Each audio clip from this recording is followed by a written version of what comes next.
Okay, this is October 2025. I have solved section A in the last video, and today I'm solving section B. This is question number 15, which says what is mean by the term orbital. Of course, orbital is the one which can hold up only two electrons with opposite spin. If you remember, when we used to write electronic configuration, so we used to write like that. So this is an orbital in which I can have two electrons with an opposite spin. Okay, you are not supposed to write this one. You are not supposed to write this one with an opposite spin so that they are not going to repel each other. Explain the trend in first ionization energy across the down the group one. Okay, so we know that down the group size increases, isn't it? So when down the group size increases, it means that when the size increases down the group, so like atomic radius increases, I can say, and also shielding effect increases. You know what is shielding effect? Repulsion between inner electrons. Like let's say if this is lithium, this is first shell have two electrons, this is one, and this is going to be sodium, two electrons, then eight electrons, and then one electron. So you can see sodium has two inner electrons. It has more shielding, right? So when there is a more shielding, so I can say that nuclear attraction decreases. Nuclear attraction decreases, like the attraction between the nucleus and outer electron decreases. So it would be easy to remove electron. That's why ionization energy increases across the period, down the group one. Okay, they are saying about group one. Or question number C says, explain how the changes in the first four successive ionization energies of calcium indicate the group to which it belongs. Right? This is of 2 marks. So I can say, first of all, successive ionization energy increases. Remember, successive ionization energy always increases. Like let's say it would be easy to remove first electron, but it wouldn't be easy to remove second electron. It wouldn't be easy to remove third electron. It wouldn't be easy to remove fourth electron. So always the coming ionization energy would be higher than the previous one. Okay. So, and then they are saying, uh, indicate the group to which it belongs. So of course, I can say that if you will see the ionization energy of calcium, there would be a big jump between second and third ionization energy. If there would be a big jump in the second and third ionization energy, so yeah, I can say that it is present in group 2. Okay, I can say that it has two electrons in its outer shell, which indicates that, if it's very difficult to remove the third electron, what does it mean? It means that it has two electrons are present in the outer shell. Okay, and they are asking to write the second ionization energy equation for fluorine.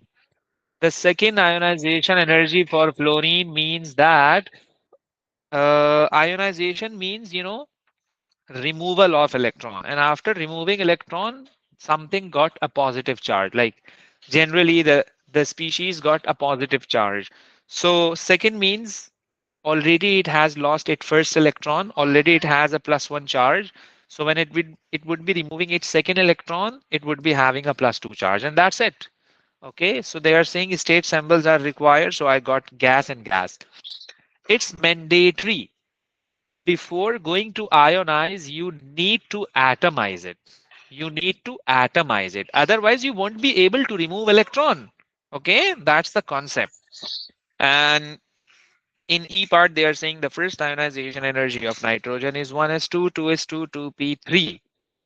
Nitrogen is 1s2, 2s2, 2p3 because the proton number is 7. So an ionization energy is given, that is 1402. That is 1402. Predict an approximate value for the first ionization energy of oxygen.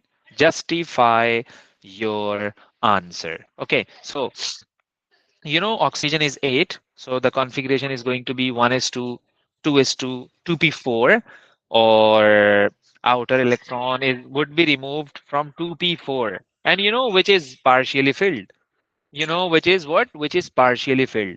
And I can say that there would be spin pair repulsion in 2p4. If I can draw this one, this is going to be 2p4, 1, 2, 3, and then 4. It's 2p4. If you can see the repulsion, if you can see the repulsion, okay, because this is called a spin pair repulsion. This is called what? A spin pair repulsion, right? A spin pair repulsion. So, uh, what I would say, this would be of 3 marks. So the first mark would be for the value, and the second mark would be for the one, like you can say that oxygen has a lower ionization energy because oxygen has outer electron in 2p4 orbital. So electron is removed from 2p orbital, which is partially filled, having a spin pair repulsion, right? So the one which is having a spin pair repulsion, so lower energy would be required to remove electrons. So that's why ionization energy is lower. So that's why the ionization energy is lower, isn't it? So this is the value. Oxygen has a lower ionization energy value as compared to nitrogen. If nitrogen is 1402, so what about oxygen? So what about oxygen? So I got 1310.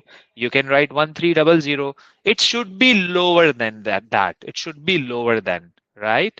So of course, in the marking scheme, the range would be given like exactly, because no one can no one can predict the exact value, of course, but the concept says that the ionization energy for oxygen is lower than nitrogen. And I told you it's why. It's due to the spin pair repulsion.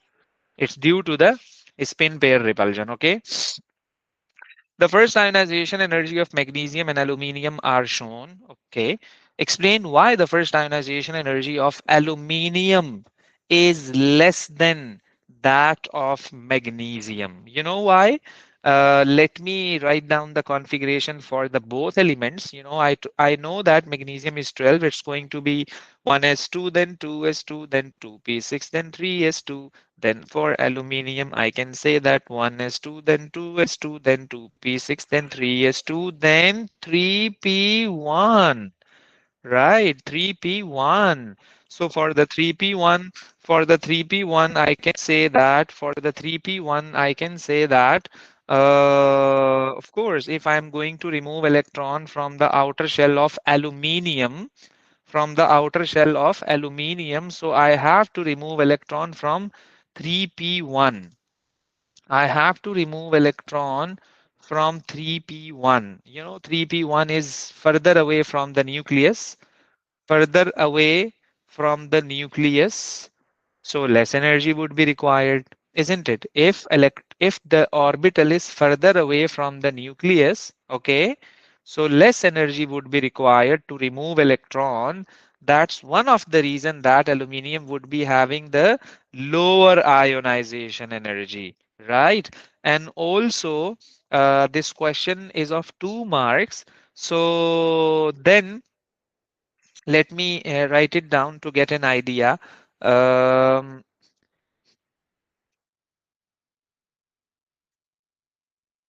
Outer electron of aluminium is in 3p orbital, 3p orbital, okay, while outer electron of magnesium is in 3s orbital, right? So As we know that 3p orbital is further away from the nucleus.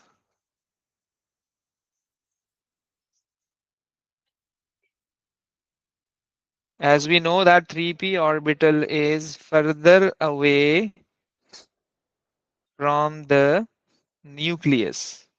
Okay, further away from the nucleus. Then magnesium, isn't it? Like then I can say then the 3s orbital. I'm talking about magnesium. Okay, so it will require it will require less energy to remove electron. Reason this is the reason the ionization energy for aluminium is lower. Okay. Oh, propane and butane are used as fuels in portable heaters. They are stored. Okay. I would see what they have given. Okay. Volume, temperature, pressure, uh, what they are asking, the volume of propane, gas, what they have given you, the volume of liquid they have given. What they have given? The volume of liquid they have given, right? So what can I do for that? If the volume of liquid is given, right? So first of all, let me calculate. Of course, in the end, we have to apply the formula. PV is equal to nRT, and then I have to calculate the volume. So the volume would be equal to nRT by P. Okay. So, and also, they have given you the density as well. Oh, okay. So for the density, meanwhile, I'm doing the extra calculation. Meanwhile, I can say that to find out the mass of, the density of propane is given. So that's why I can find out the mass of propane. That's gonna be 0.585 multiplied by 18.4. Since the density is in centimeter cube, since the density is in the centimeter cube, so you are supposed to convert this volume into the centimeter cube. Like I am going to multiply this by 1,000. So, so, so the answer would be, of course, the answer would be in grams. It's gonna be, can you tell me the answer, but fast? Can you tell me the answer, but fast? We have to complete this. We are short of time. Yes. Around it's supposed to be 10764. Are you getting the same thing? Yes or no? Please fast. We have to complete it. It's not a complex calculation, right? So this is the mass that I got. And then I have to find out the mole of propane. So the mole of propane is going to be mass over MR.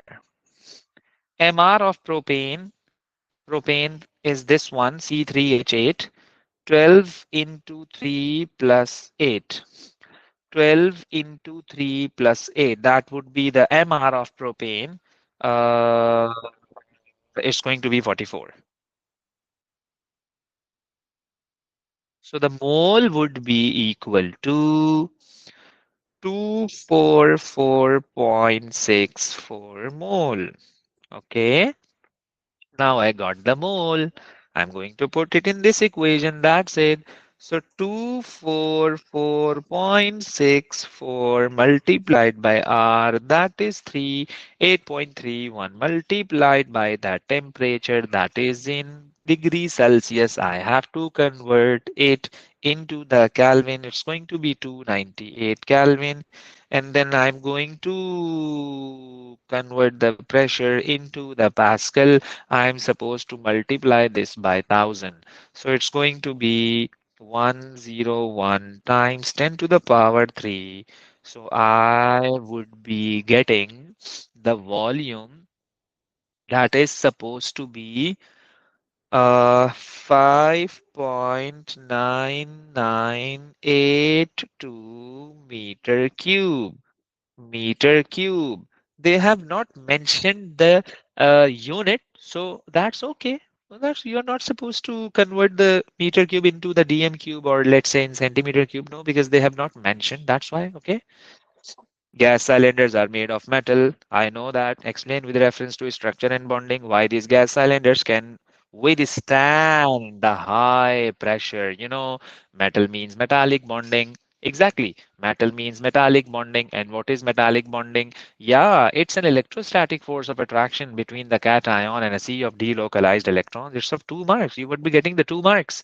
So they have they have metallic bonding.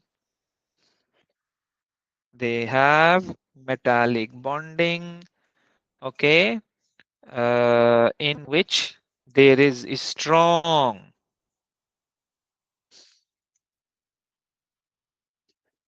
electrostatic attraction.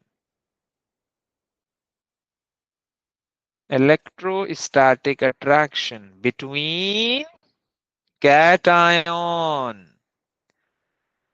and sea of delocalized electrons.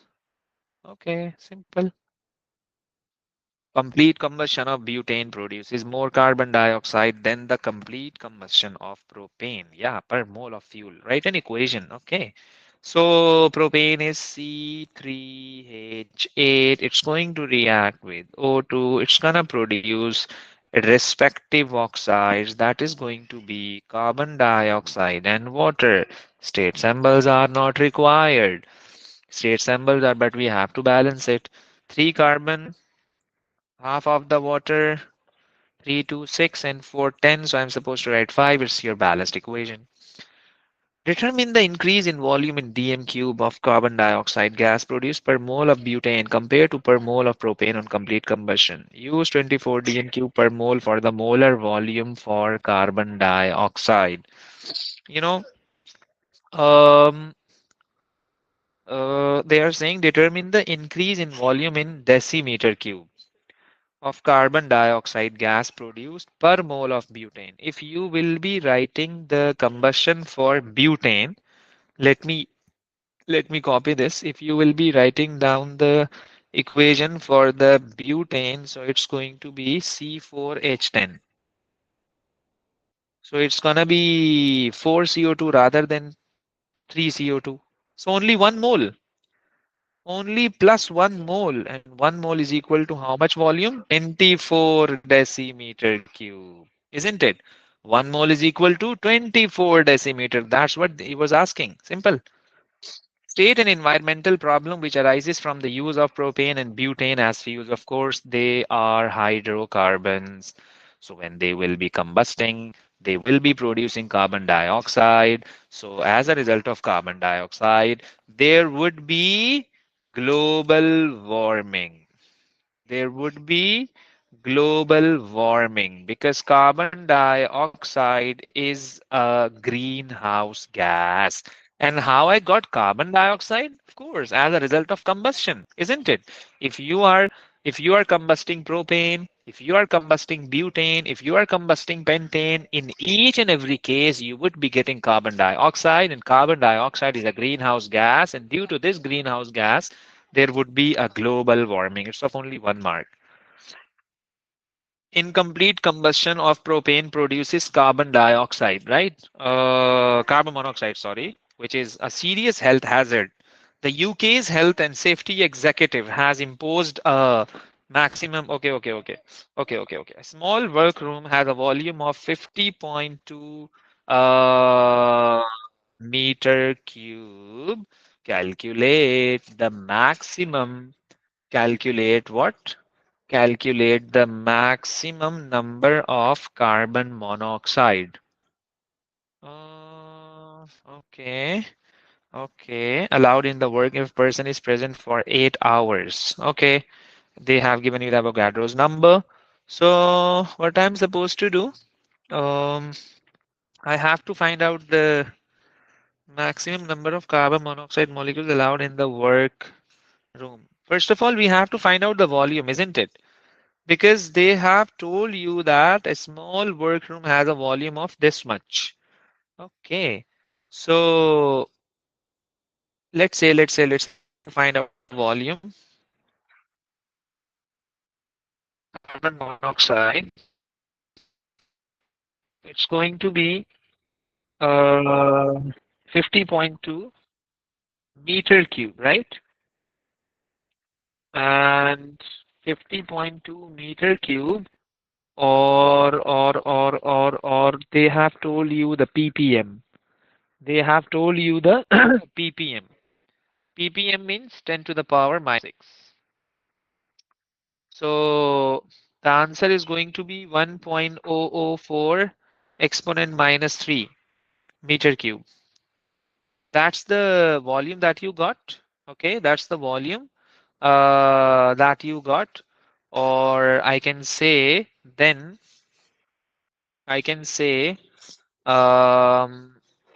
maximum number of moles of carbon monoxide. Then we can find out the molecule, by the way.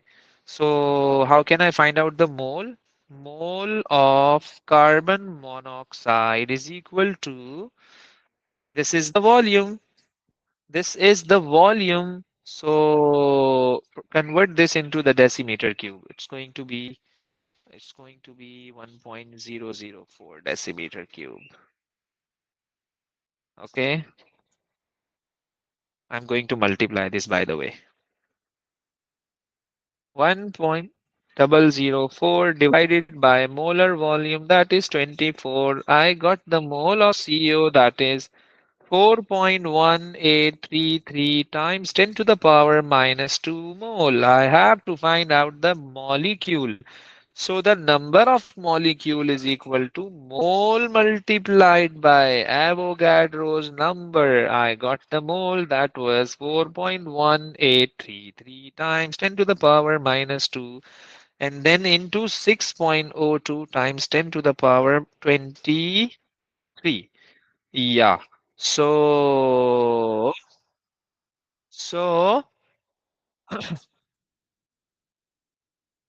the answer is going to be 2.5184 times 10 to the power 22. That's the answer. It's of 3 marks. Okay.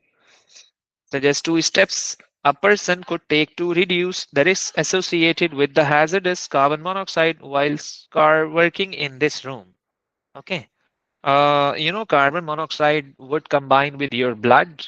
It can make a complex that would be carboxyhemoglobin, and it can stop your blood circulation. As a result of this, uh, a person can die, by the way. Okay. So what am I supposed to write? What am I supposed to write in this one? It's of 2 marks. Okay. So there is a way to reduce the risk, of course. So, you know what you are supposed to do? You are not supposed to make yourself in a direct interact with those fumes of carbon monoxide, right? So you can use a fuming cupboard, or what can I say? Like just open the windows so that the gas can escape easily. So, or what can I say for that? Let's suppose what he was doing in that room. He was saying that a small no this limits is 20 ppm of carbon monoxide by volume during an 8 hours period. 8 hours period, so, and also they were saying the workroom, if a person is present for 8 hours. So of course, if you don't want to have this carbon monoxide effect, so you are not supposed to work for 8 hours. That's simple. You have to work for less than 8 hours. Okay, so that this limit doesn't cross, then it would be very hazardous for you, by the way. So this is of how many marks? 2 marks. Okay, so I can say number one, Use fuming cupboard. Use fuming cupboard. It can take away the vapors of carbon monoxide, okay, into the atmosphere.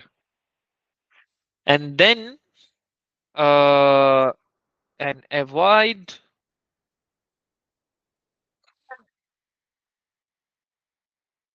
working 8 hours continuously.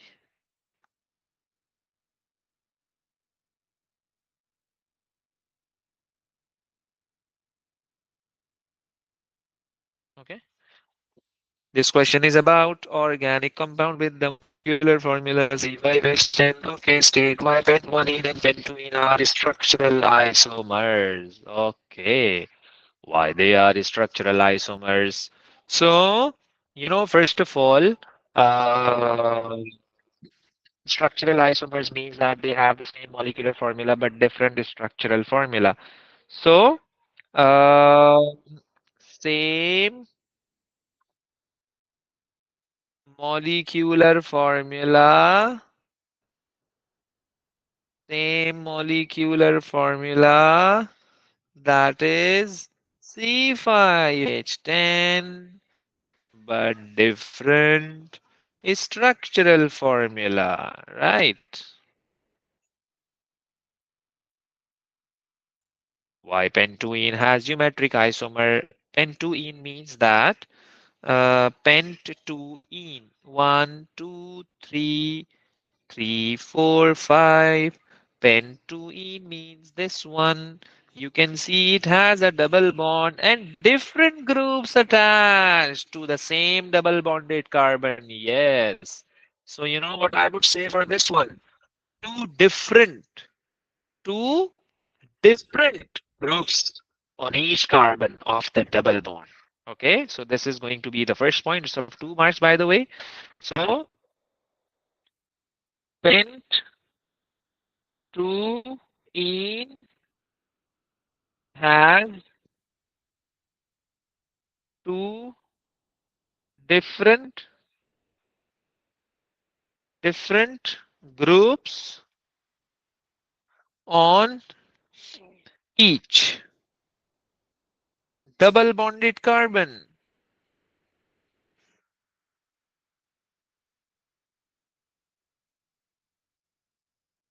and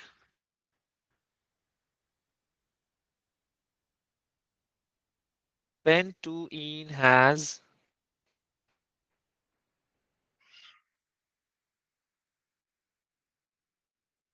restricted rotation. Restricted rotation. Okay. Oh, draw the discrete formula of each product. Hydrogen bromide to form two different products. Of course, we can switch the elements. Like let's say they are asking the displayed. Okay, each and every bond must be shown. So this is going to be pent, or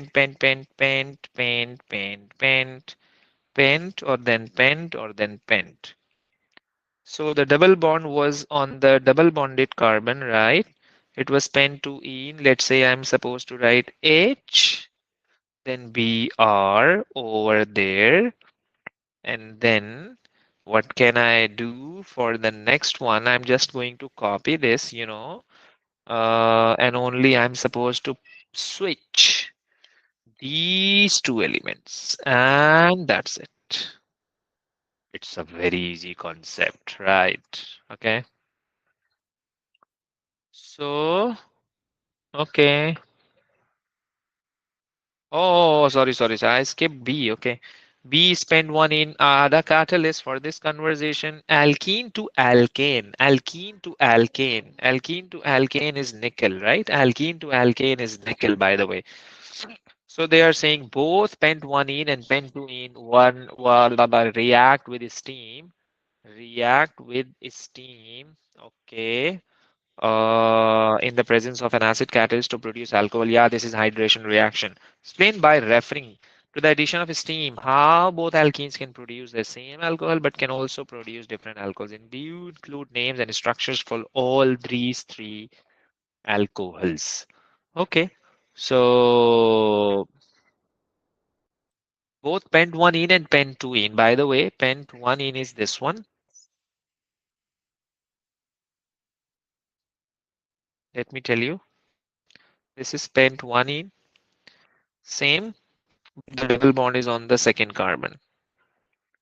This is pent 2 in. Okay, with the steam in the presence of an acid catalyst to produce. Explain by referring to the addition of steam how both alkenes can produce the same alcohol but can also produce different alcohol. Let's say H, then OH. H, then OH, right? So let's say this alcohol is produced from pent 1 in and this is produced from pent 2 in. Okay. So I'm supposed to say that I'm going to make in the next step, let's say, see this one, same structure.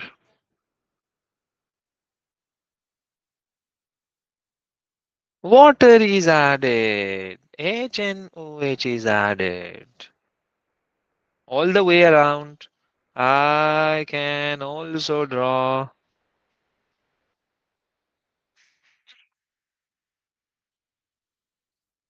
or or I can switch the positions like that. I can switch the position. It's going to be 1-all, and it was 2-all, isn't it? 1-all and 2-all. So, see this one. See this one. I can attach these things on the second carbon because the double bond is present on the second carbon. Okay. So, I'm removing this H is 2 as well. It's going to be only H and H, by the way. And I'm going to switch just like that. Oh my God. Oh, yeah, this one. Can you see? Can you see? It was pent 1, 2-all, pent 1-all, pent 3-all. Oh, no, no, no. They are the same. Sorry, sorry, sorry, sorry, sorry. I can just switch the positions like that. Okay. 2-all and 2-all, they are the same. They are the same. That's why they were saying three alcohols we can produce. Hopefully, you are getting me what I am trying to say. Okay. 1, 2, then 3. This is wrong. This is wrong because this is equal to this one. We have to get the three different alcohols, not four. Like we were assuming that it's supposed to be 4, but unfortunately, it's not equal to 4, it's 3. Are you getting my point? Hopefully, yeah. Okay. This is of 5 marks. Draw two repeat units of polypent 2-ene. Two repeat units, they are saying two repeat units. In one repeat unit, we have two carbon atoms. Like I'm talking about the double bonded carbon, by the way. So in two repeat units, I'm supposed to say, let me just design it. Pen 2-ene means that it's a double bonded carbon. It's going to be CH3 and H. 1, 2, 3, or I can say this is going to be first of all, let me make it easy for you. It was pen 2-ene, by the way. It was pen 2-ene, right? Let me just convert into the specific shape. Okay, it should be like that. Yes, it is mandatory to write down in this shape, because you have to make a polymer. So in the polymer, the double bond is not present. So only you can see the single bond. So I'm removing the single bond, the double bond, and I have one more repeating unit. So yeah, I can do this one.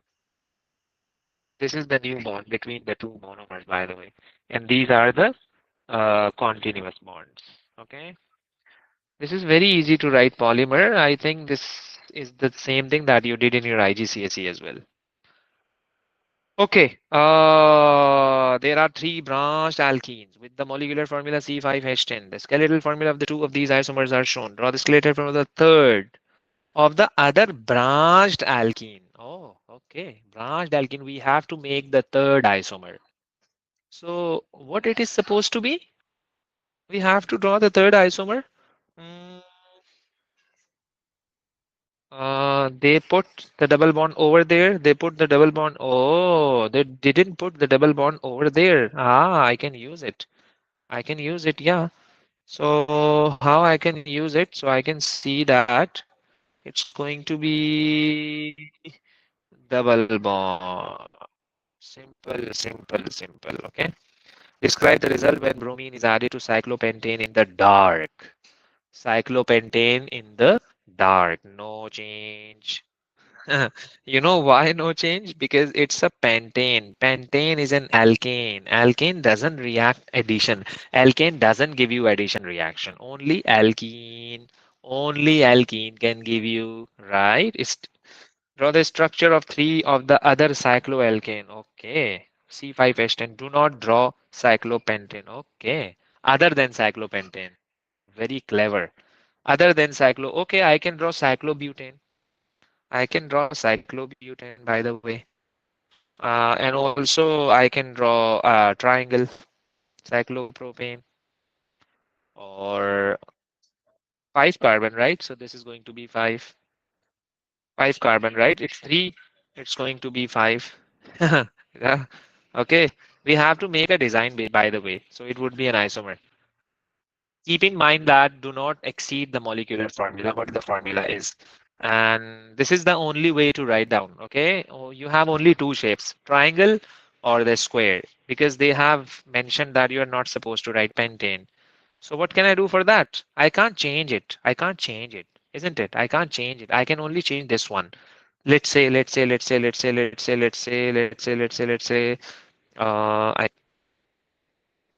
it? This is different from this, right? So they were saying three. Ah, that's it. This is three. Draw the structure of three. Yeah. Okay.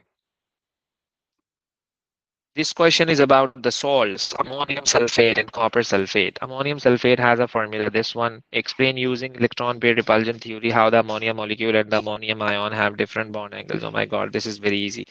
Ammonia, ammonia is ammonia. Ammonia is when it has one lone pair and three bond pair. And ammonium, it has zero lone pair and four bond pair. Zero lone pair and four bond pair, right? So the bond angle is going to be 107 degrees and this is going to be 109.5 degrees. And the shape is pyramidal and the shape is pyramid shape and this is going to be the tetrahedral shape, right? So for this one for this one you need to know how much lone pairs and how much bond pairs I am supposed to have, and after having the lone pair and bond pair then you need to know what would be the bond angle and what would be the shape. So this is what we did in the chemical bonding, I think. So yeah, we did in chemical bonding, and you need to know these things, otherwise you won't be able to write down the bond angle and the shapes. So this is the primary thing that you need to know, how many bond pairs and lone pairs are there. Okay, and you have to memorize the all shapes. You have to memorize. Okay, linear, trigonal, planar, trigonal, bipyramidal, like these things.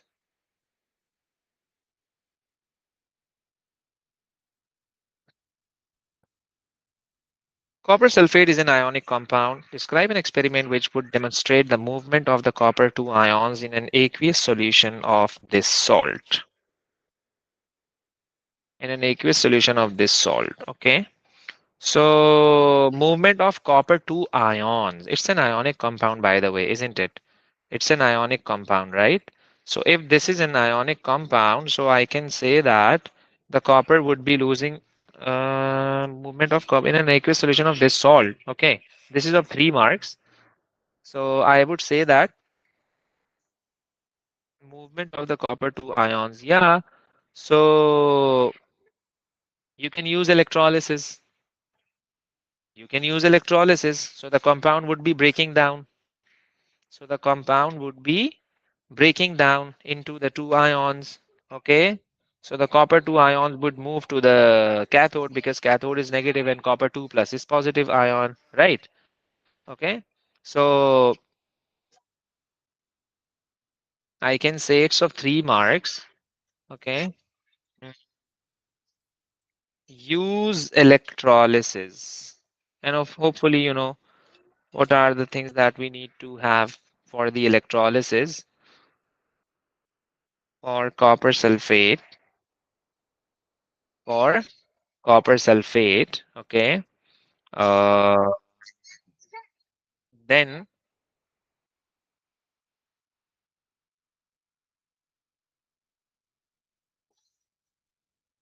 after placing a solution, after placing a solution, okay, on a microscopic slide,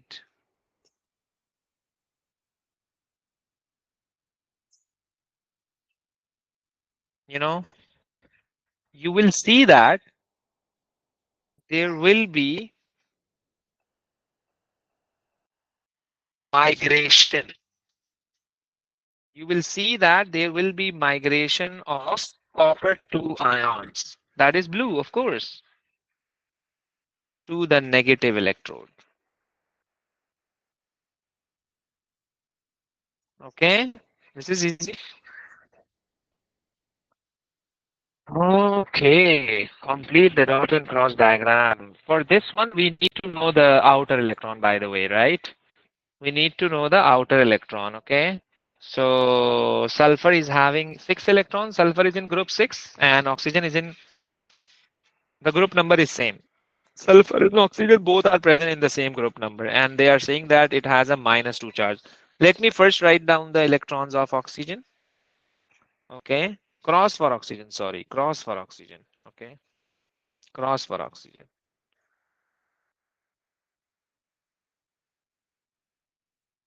Let me just do this.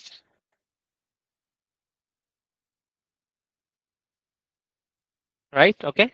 Sulfur has 6 again. Oxygen makes a double bond. Oxygen makes a double bond, by the way. And sulfur must have 6 bonds. Okay, 6 bonds.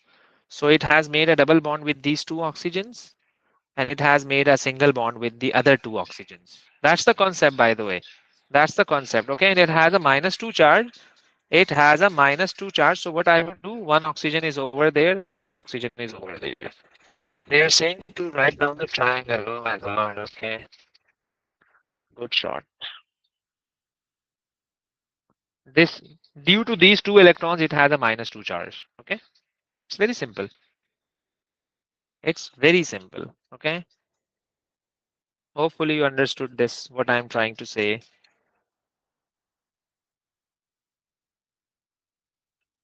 And also there is 1 electron left, right? With this one. You can count. You can count. 1, 2, 3, 4, 5, 6, 7, 8. Happy. 1, 2, 3, 4, 5, 6, 7, 8. Happy. 1, 2, 3, 4, 5, 6, 7, 8. Happy. 1, 2, 3, 4, 5, 6, 7, 8. Happy. So you have to make every element full. Like what is mean by the term stable? Those which have full. outer electron shells. So yeah, we can call that they are going to be more stable, right? That's why they are going to make a bond to gain stability, whether they lose electron or whether they gain electron. They have to gain stability. Remember, they have to gain stability at any cost. Okay, calculate which of the salt was in excess. The double salt can be made by adding ammonium sulfate solution to the aqueous copper 2 sulfate. The equation for this preparation is shown. The double salt was prepared by dissolving 33.35 gram of ammonium sulfate in 25 centimeter cube, okay, of deionized water, dissolving 3.96 gram of copper sulfate in 25 cm cube of deionized water. Okay, then what they are saying, adding adding the two solutions together. Okay. This is of 3 marks. This is of 3 marks. So what can I do for this one? I can say that first of all, what is the mole for this salt? Let's try this. Mole of ammonium sulfate is 3.35 grams upon molecular mass. Can you tell me the molecular mass of ammonium sulfate? Yes, ammonium sulfate. Molecular mass of ammonium sulfate, yeah. Ammonium is nitrogen, hydrogen, sulfur 32, oxygen 6. Yeah, it's going to be 132.1. After division, I would be getting 0.025360 mole. Okay. Or then I can calculate the moles of copper sulfate, by the way.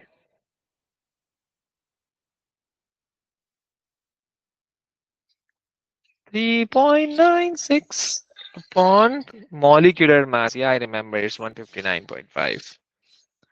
So the answer is 0.024812 mole. Yeah, okay. Okay. Then you can see ammonium sulfate is more than copper sulfate, right? So it's in excess and it's a limiting reactant. It's a limiting, okay? It's a limiting. It's very simple. Okay, so the crystalline salt prepared is hydrated and has the formula. The mass collected was this. Calculate the percentage yield of the double salt from this preparation. So first of all, of course, this is the formula. So can you calculate the molecular mass of this salt? Yes. Let me do this. Ammonium is 18 times 2 and copper is 63.5 plus sulfur is 32.1 multiplied by 2. Oxygen is 16 into 4 into 2 plus 6 into 18 because water is 18. So I would be getting uh, I would be getting 399.7. Yeah. Okay. Same thing.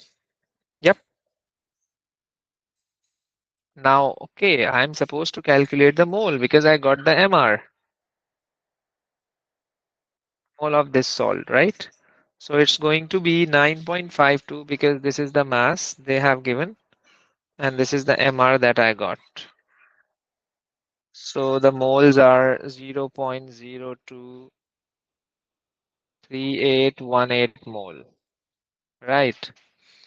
Then what I'm supposed to do, uh, In the previous question, I had a moles of uh, the limiting one. Yep.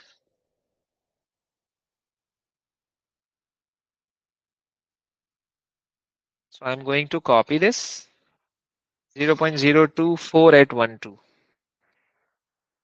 Percentage yield is equal to 0.023818